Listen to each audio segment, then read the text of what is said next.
Τι είναι λοιπόν αυτή η περιβόητη AMH, η άμυ, και πότε πρέπει να τη μετράμε. Το άμυ τεστ μετρά τα επίπεδα μιας ορμόνης στο αίμα, λοιπόν, αυτής της αντιμιλέριου ορμόνης, που αντικατοπτρίζει τις αποθήκες των οθικών σε οθυλάκια, άρα σε οάρια.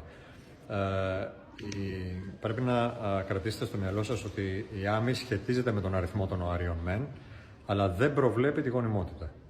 Είναι μια απλή εξέταση αίματος που γίνεται σε οποιαδήποτε φάση του κύκλου και αυτή η ορμόνη παράγεται από τα οθυλάκια των οθικών. Υψηλότερα επίπεδα λοιπόν σημαίνουν υψηλότερος αριθμός οαρίων. Προσοχή, γιατί υπάρχουν δύο μονάδες μέτρησης, μπορεί να μετρηθεί σε νανογράμμι, σε πικομόλ, και άρα οι φυσιολογικές τιμές μπορεί να είναι διαφορετικές. Και επίσης μπορεί να διαφέρουν και από εργαστήριο σε εργαστήριο.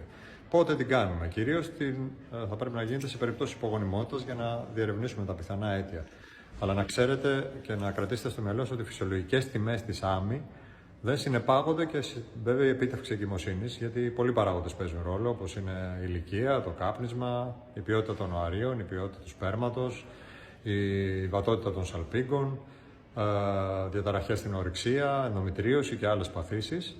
Και επίσης υπάρχουν περιπτώσεις στις οποίες μπορούμε να βρούμε ιδιαίτερα υψηλές τιμές της άμυ, όπως είναι περιπτώσεις γυναικών με σύνδρομο πολικυστικών οθικών ή και σε κάποιους όγκους των οθικών.